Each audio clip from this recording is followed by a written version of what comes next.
I was lying in that sterile hospital bed, still groggy from surgery, when I checked my bank app and saw it 0. My whole life savings drained.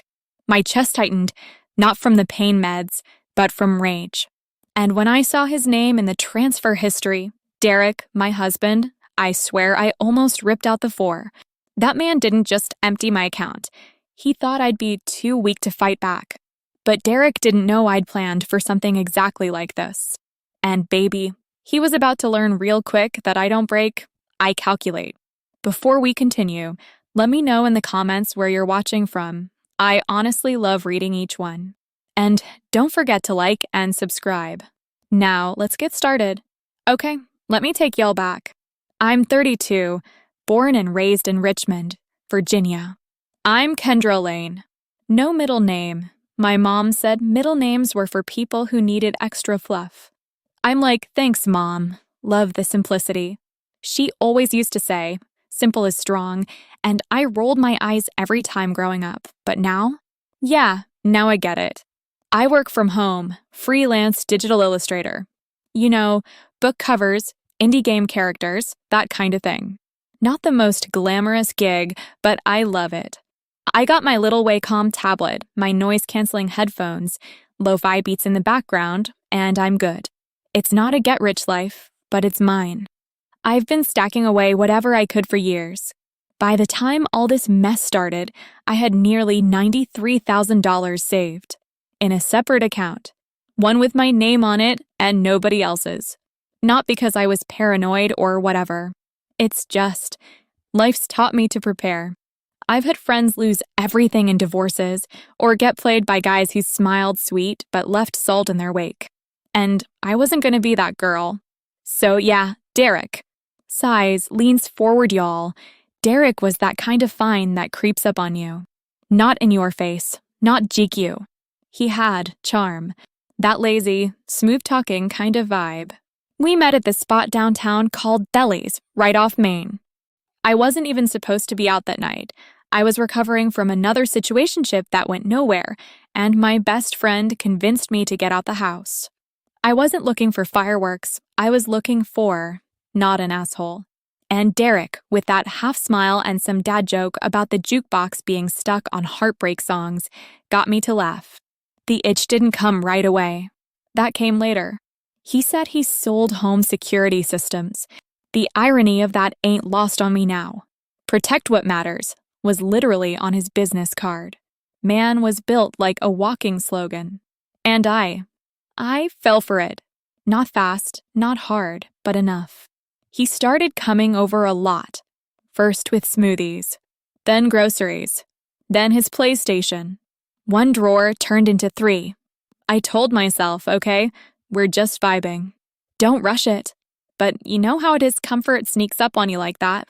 Thing is, Derek didn't ask for much. Not up front. He paid for stuff here and there, always acted surprised if I tried to cover the check. And honestly, after the last dude I dated, the one who still owed me $200 for a concert he never went to, Derek felt easy, familiar. But looking back, that's how he got in.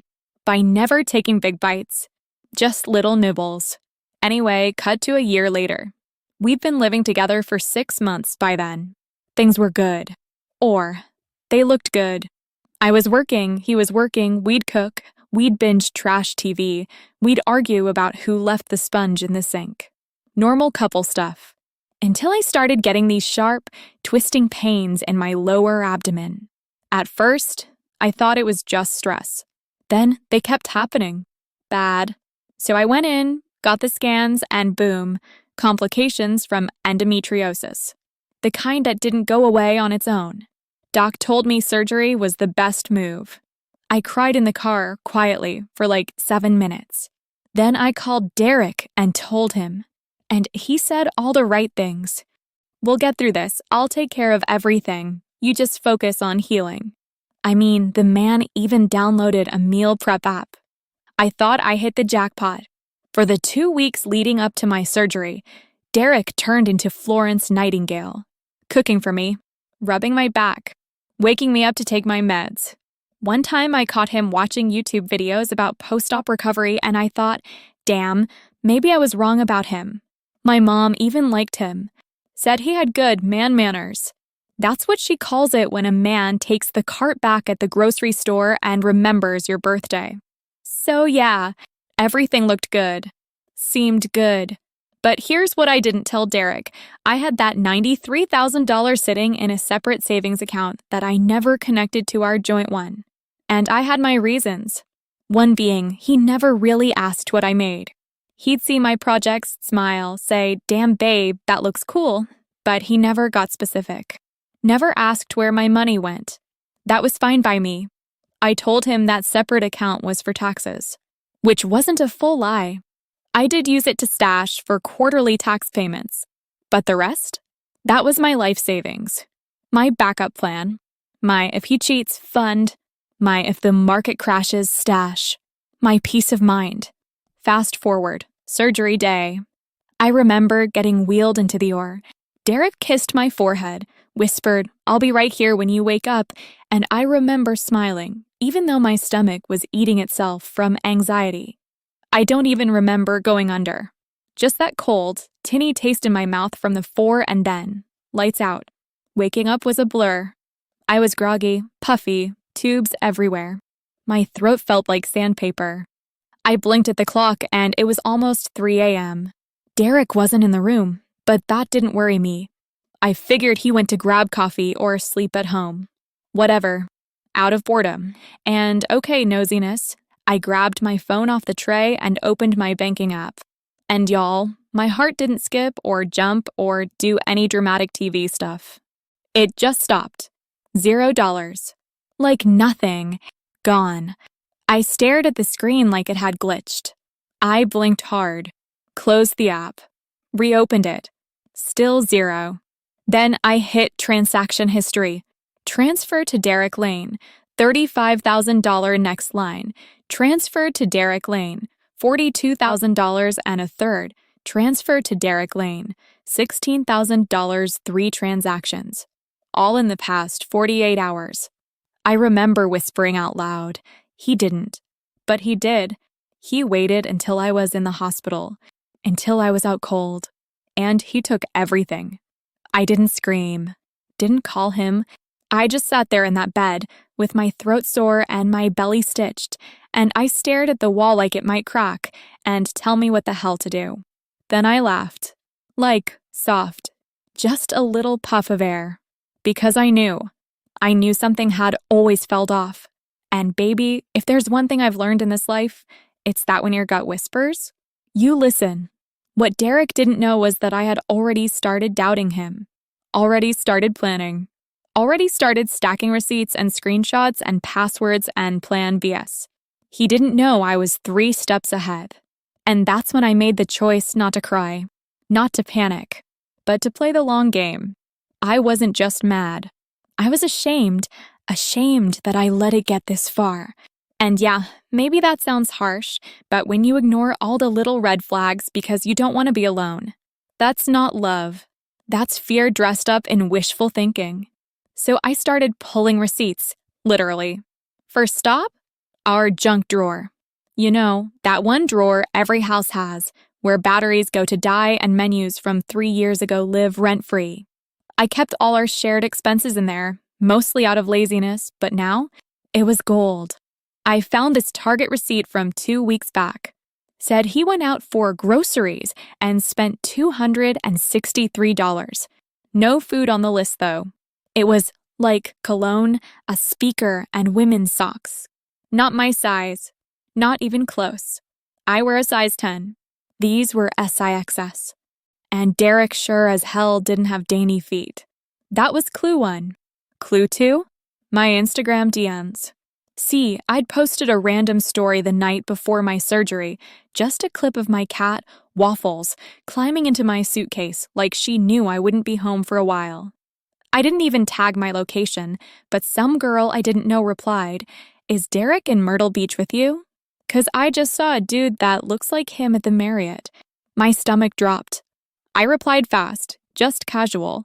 LOL nah, I'm in the hospital actually. Are you sure? She sends me a pic. It's blurry, but clear enough. He's walking into a building with some woman. Her hair's in a high bun. She's wearing a neon green crop top.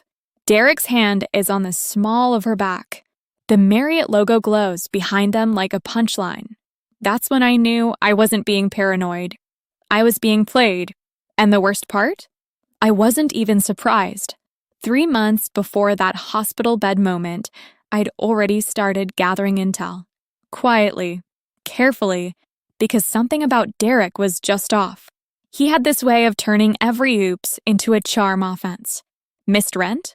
Babe, I was gonna pay you back, but I wanted to take you out instead. Lost debit card?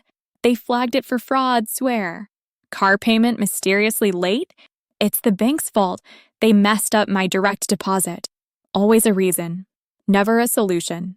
One night, I caught him up at 2 a.m., whispering on the phone in the bathroom with the water running. Said it was work.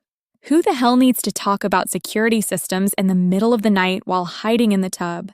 That's the night I planted the USB keylogger. I know it sounds extreme, but I wasn't trying to be slick. I was trying to survive, because once you start questioning your own memory, your own gut, that's how they win. So I gave myself backup. And yeah, part of me hoped I was wrong. Anyway, the keylogger started feeding me every keystroke he typed. Emails, passwords, even searches. That's how I saw it, the Google search that kicked it all off. Can your wife see you for bank fraud? I didn't confront him. I saved the screenshot to a folder I named Life Raft, 'cause that's what it was. A plan B, a way out if things ever got worse. Spoiler alert, they did. Back in the hospital, I reopened that folder. I stared at it like it held my heartbeat. Screenshots of weird texts from unknown numbers.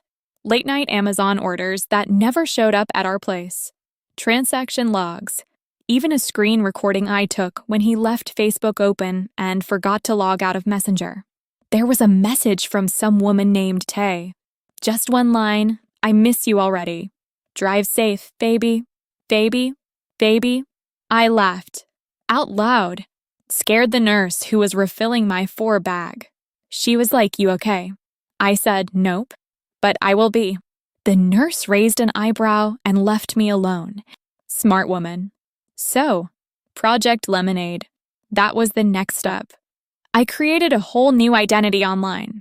Fake email, new crypto wallet, password manager, the works. I even made a fake Facebook profile under the name Riley Snow, just in case I needed to snoop from the shadows. It was kind of fun, not gonna lie. Like being in one of those crime shows, except I wasn't the victim. I was the one flipping the script. That crypto wallet? I'd been slowly moving small amounts of money into it for months. Tiny transfers. $50 here, 100 there. Just enough to not trigger any alerts. I treated it like a game. Every time Derek lied, I'd reward myself by moving more money over. I called it my bullshit bonus. By the time I hit the hospital, I'd already stacked almost 30 grand in there. So when Derek drained my main savings, yeah, it stung. But it wasn't everything. And more importantly, he didn't know that. That's what kept me steady. That and the fact that I still had the keylogger running on our shared desktop back home. I checked it from my hospital laptop.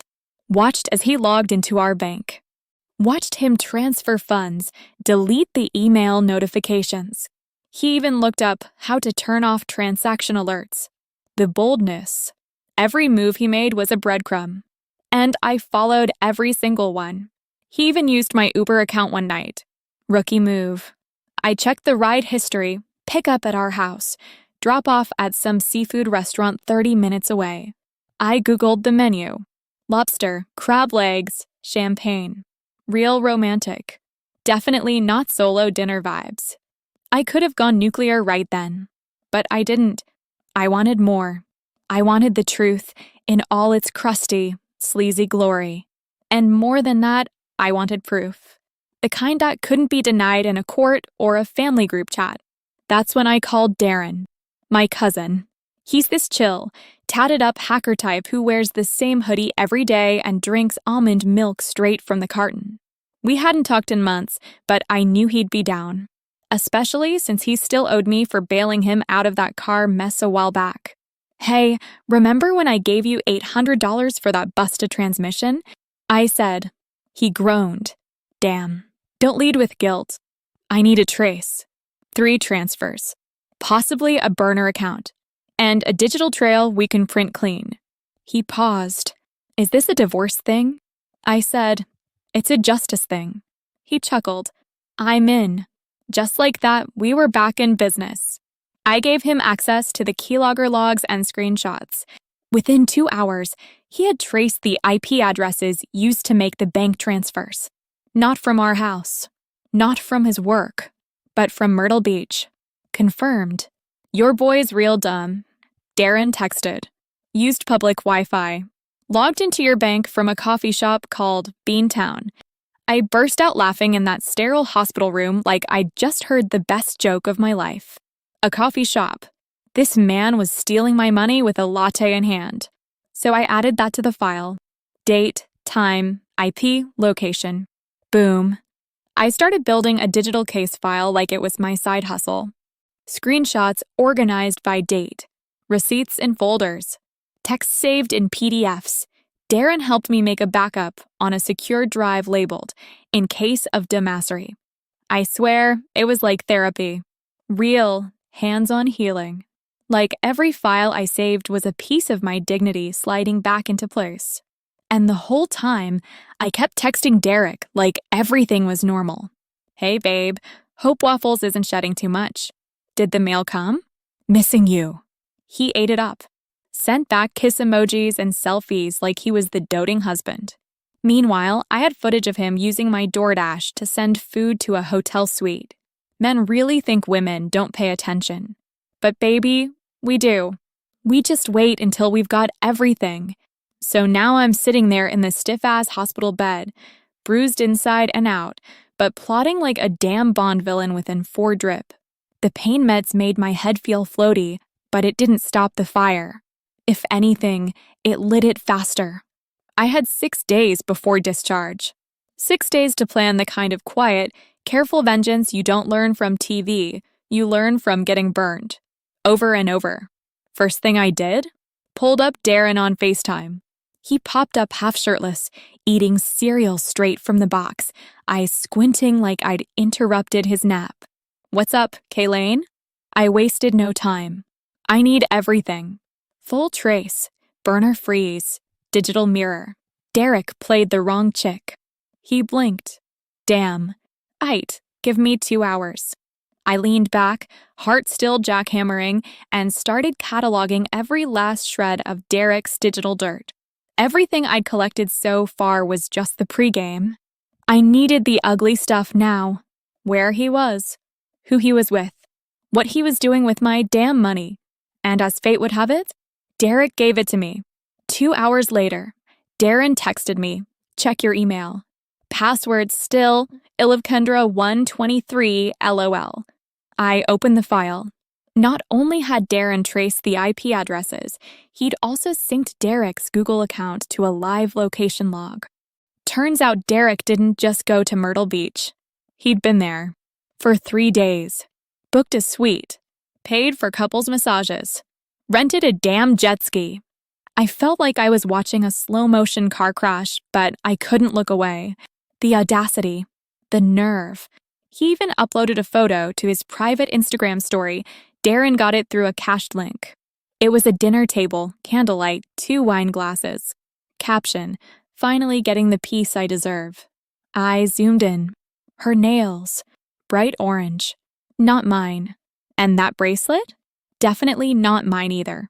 I'd seen it before on one of his coworkers' pages. Tay, the one who always laughed just a little too hard at his dumb jokes during company barbecues. Of course. I didn't throw the phone. I didn't cry. I just closed the file and whispered, okay then.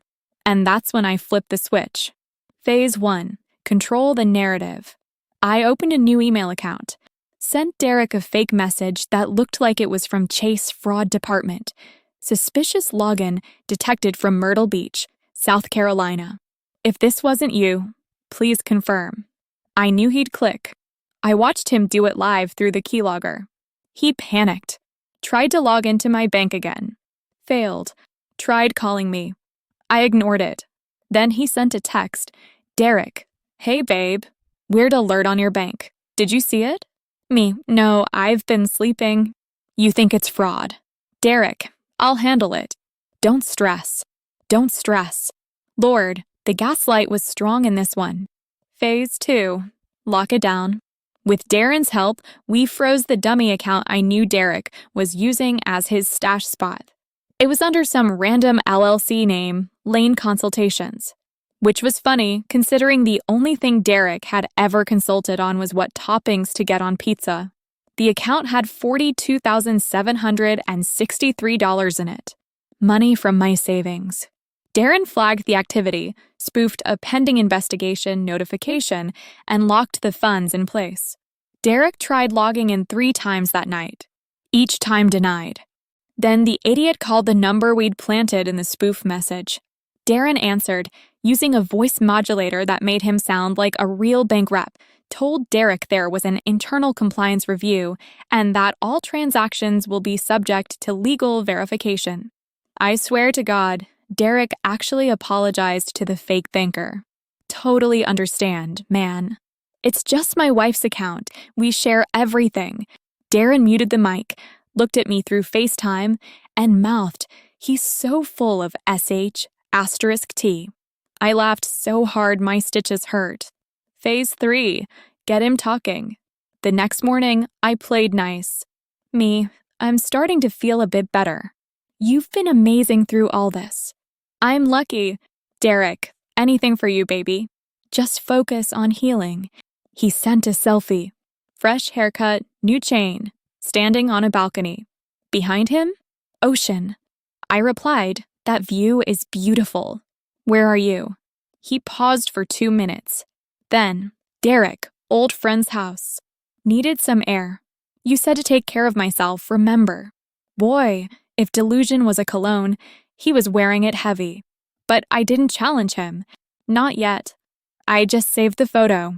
Sent it to Darren. He traced the metadata and found the exact GPS coordinates. Myrtle Beach Marriott Resort. Bingo. Then came the real twist. That night, I got a DoorDash notification. Derek had accidentally left my email on his order. I clicked the link. 2 entrees. 1 bottle of wine. Delivery to Tahiti. It hit me like ice down my spine. He didn't even bother to hide it. He was just living on my dime like I was some distant memory, some soft, stupid wife with a surgery scar and no clue. But oh, honey, I wasn't just awake. I was arming up. I called my lawyer the next morning. Her name's Bianca Jones. Black woman, sharp bob, voice like a steel trap. I'd met her through a women's finance group on Facebook. Told her I might need her one day. Guess what? It was that day. I laid out everything. The transfers, the faked receipts, the screenshots, the texts, the hotel, the fake business account, and Derek's name on every single one. Bianca didn't blink. You have enough to pursue annulment under fraud. Maybe even press charges for financial exploitation depending on how the marriage was structured. She paused. Do you want to scare him? Or bury him? I didn't even hesitate. I want to end him. Legally. She smiled. My kind of client. Within 24 hours, she drafted the annulment papers. Attached was a cease and desist letter and a court petition to freeze all assets linked to both our names. I printed it all in the hospital printer. Nurses peeked at me like, what's she up to? I smiled, stapled the pages neatly, and whispered, just reclaiming my peace. My discharge date was creeping up. I told Derek I'd need help getting home. He said, of course, babe. I'll bring flowers. Flowers? The only thing he was getting was served. The day they wheeled me out of the hospital, the sun hit different. Like it was daring me to blink first. But I didn't. I had my phone in one hand, my discharge papers in the other, and a folder tucked under my arm labeled Lane Divorce Documentation, like some bad joke I'd written myself into. Only, I wasn't the punchline. I didn't go home. Not yet. I called my mom, asked her to come get me. She pulled up in her dusty Corolla 15 minutes later, blasting gospel like it was a battle anthem. She didn't even say hi, just looked at me and said, "You ready?" I nodded, slow. "Let's go ruin a man's week." I told her everything that night. Sat at her kitchen table with a glass of orange Gatorade and laid it out piece by piece while she folded laundry and shook her head like she was swatting flies. "Lord have mercy," she muttered. "I told you he smelled like hot Cheetos and entitlement." I snorted. "You did." She wanted to go full Facebook Live, call his mama, tag everybody. But I made her promise, let me handle this my way. She finally agreed. Fairly. The next day, I texted him. Meet me at the bank. 3 p.m. Bring everything you took. 3 dots. Then, Derek. What? Why? Are you okay? I didn't answer. At 2:57, I was already sitting in the Wells Fargo parking lot, folder on the passenger seat, heart doing somersaults. Not scared. Just sharpening. He rolled in at 3:05, driving my old Altima. I watched him step out like he'd just walked off the set of a cologne ad. Aviators, tan skin, smug little smirk like he was about to smooth talk his way out of anything. He walked over, leaned in the window. "Hey, babe. You look good. Ready to get this sorted?" I rolled the window down and handed him the folder. "You might want to read that before you keep calling me babe." He opened it right there in the parking lot. First page, marriage annulment papers, signed and notarized. Second page, printouts of every bank transfer. Third, screen grabs of the DoorDash orders, the hotel confirmation, the photo with Tay. Last page, a thumb drive, labeled in red Sharpie, for court. His jaw tensed, lips twitched. "Kendra, what is this?" I stepped out the car, slow, careful not to strain my stitches. Stood eye to eye with him in the wind. "This," I said, "is what happens when you think I'm stupid." He laughed. Actually laughed. "Come on. This is dramatic, Kendra. We're married. What's mine is yours," and I cut him off so fast he choked on his ego. "No, Derek. What was mine is now evidence. You didn't share. You stole. You waited until I was in a hospital bed and drained my account like I was already dead." He tried the charm. That thing he always used when he got caught lying about little stuff. "Babe, I swear, I was gonna replace it. I had this idea. We could go into business. I thought maybe it'd impress you." "Impress me?" I repeated, louder. "With stolen money? With my savings?" While I was sliced open in a gown with an 4 in my arm. People walking past slowed down a little. I didn't care. I stepped closer, lowered my voice. "I never needed to be impressed. I needed you to not be a thief." He looked cornered now. That fake smile started cracking. "You really gonna throw it all away over a misunderstanding?" I shook my head. "Nah, you threw it away. I just caught it midair." He leaned against the car. Folding his arms like that would somehow give him control again. "So what now? You think you're gonna ruin me?" "I don't have to," I said, backing away. "You did that to yourself. The only thing I'm doing is documenting it." His face changed. Finally, like it clicked. I wasn't bluffing. I never bluff. I watched him glance at the folder again. The thumb drive. The emails. The court papers. The neat little trail I'd been building like breadcrumbs in a fairy tale. Only this story? I wasn't the lost girl in the woods. I was the one setting traps. "You really think they'll believe you?" he asked, quieter now. I raised an eyebrow. "I don't need them to believe. I have proof." He laughed again, softer this time, but bitter. "You always were paranoid." "No," I said, calm. "I was prepared." He stood there for a second like he was about to say something else, but his mouth just opened and closed like a fish on land. He finally turned and walked back to the car, folder in hand. I got in mine, locked the door, and sat for a second, breathing in that stale air and bank receipts and the kind of silence that feels like closure. As I pulled out of the lot, my phone buzzed. Text from Darren. Darren, your boy tried to withdraw from the frozen account. System flagged him. It's locked solid. I just texted back, good. Then I opened my email and hit send on the legal documents to Bianca. It was done. Almost. Over the next week, Derek tried everything. He texted apologies, sent videos of old memories, even posted a photo of us on Facebook with the caption, "You don't know what you have till it's gone." I didn't respond. He even showed up at my mom's house once. She met him on the porch with a rolling pin in one hand and gospel music blasting from her phone. "Try Jesus, not my daughter," she told him, pointing to the sidewalk. The charges were filed within a month. Financial exploitation, fraud, and Bianca was on it like white on rice. He didn't get jail time yet, but the court ordered full restitution. He had to pay back every cent, plus penalties. The judge even looked at him and said, "Mr. Lane, you must think your wife's kindness was stupidity. You were mistaken. Project Lemonade, that little secret crypto account I'd built in the shadows, it tripled in value the week after. Some coin Darren had suggested went crazy. I cashed out part of it, bought myself a brand new laptop, and moved into a cozy apartment in Charlotte with real sunlight and no echoes of someone else's bad decisions. Derek? Last I heard, he's back at his mom's house in Richmond, trying to sell consulting services to people who don't know any better. Good luck with that. Me? I'm just out here drawing book covers, sipping iced coffee with oat milk, and slowly learning how to let someone new hold my hand without flinching. 7 months. That's how long it's been since I left the courthouse with a folder full of signatures and silence. 7 months since I walked out of Derek's life without slamming a single door, just disappeared. Quiet power. That's the best kind. I'm living in Charlotte now.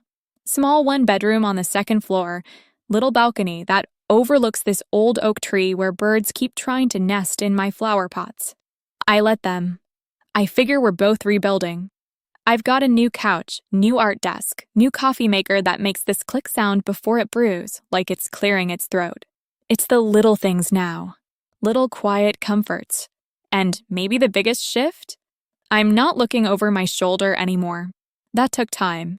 The first month after the confrontation, I didn't sleep right. I kept checking my phone every hour like he'd find a new way to worm his way back in. Guilt texts. Sudden epiphanies. You know the type.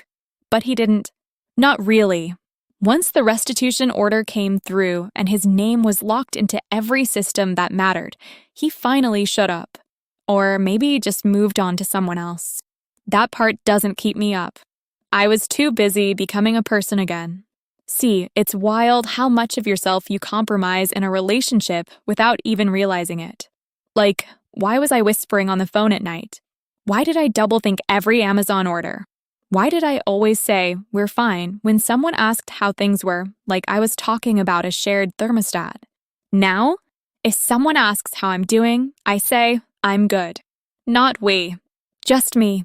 And I mean it. I picked up more freelance gigs, more indie game companies, a couple self-published fantasy authors who wanted covers that didn't look like copy-paste Canva disasters. One even let me design an entire deck of tarot cards. Said she liked the way I drew women who looked like they'd been through stuff and came out sharper. I cried when I read that email. Then there's Anthony. Yeah, Anthony. Met him at this art supplies store uptown. He was trying to figure out what paper weight to use for watercolor, and I, in my infinite nerdiness, stepped in like some kind of brush savant. He laughed, said, "You always this helpful to strangers?" I shrugged. Only the ones not buying Crayola. That man has the kindest eyes. Not the fake, "I want to sell you a dream" eyes. Real ones. Soft but awake. He pays attention. Like, actually listens. And he doesn't try to fix me when I'm quiet. He just sits with me in it. One night we were splitting fries on my couch, movie playing in the background, something dumb with talking animals, and I reached for the last curly fry. He froze, then smiled. You always pause before taking the last bite, like you're waiting for permission. I blinked. I guess I always had to. He pushed the fry toward me. Not anymore. That did it. That stupid little fry moment made something click in my chest. Like I'd been holding my breath since Richmond and finally let it go. He doesn't know everything about Derek. Not yet. I've told him pieces. Enough for him to understand I'm not just cool Kendra with a digital pen. There's history. There's heat. There's reasons why I double-check locks and keep receipts in labeled folders like my life's an audit waiting to happen. But he doesn't flinch. He just asks what kind of takeout I like and whether I want to see his comic book sketches sometime. Baby steps. You know, people always talk about revenge like it's fire. But it's not. Not for me. Fire burns too fast. What I wanted, what I got, was control. I wanted Derek to know that I saw him coming, that he was predictable, that he played checkers while I played chess with blueprints. And most of all, I wanted him to feel that cold realization that I wasn't his safety net. I was the exit sign. But revenge? Nah, that's not what this was. This was reclamation. I took back myself. I stopped apologizing for asking questions, for saving money, for being too careful. That voice in my head, the one that said, "Don't rock the boat, just be chill," yeah, she retired. Bought a condo in Shut Up, Arizona. Now, I rock the boat. I ask the questions. I know the password. If you've made it this far in my story, thank you. I mean that. Maybe you're watching this from your phone while your partner's in the other room. Maybe you're halfway through packing boxes and don't know if you'll have enough to start over. Maybe you've already been through your own Derek and you're just here for the ending. Well, here it is. You're not crazy for having a gut feeling. You're not paranoid for asking for receipts. You're not cold for having a backup plan. That's not distrust. That's self-respect with Wi-Fi. And if someone calls you too much, tell them to find less. Oh, and that Project Lemonade I mentioned? Yeah, I built a course around it. Show people how to build secure, private backup plans, financial, digital, emotional. It's not about hiding from love. It's about knowing you'll be okay even if love turns into a hurricane. My first client? A woman named Jo. She messaged me, "Your story gave me the guts to walk away." I left him with a duffel bag and a plan. Just wanted you to know. I cried again. So yeah, that's where I'm at. Clean apartment. Good clients. Soft, slow love with a man who lets me take the last fry. I still keep 2 savings accounts and a burner email. Not out of fear, just habit.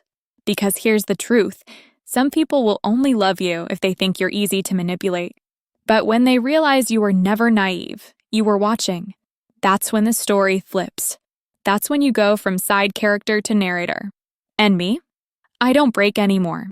I calculate.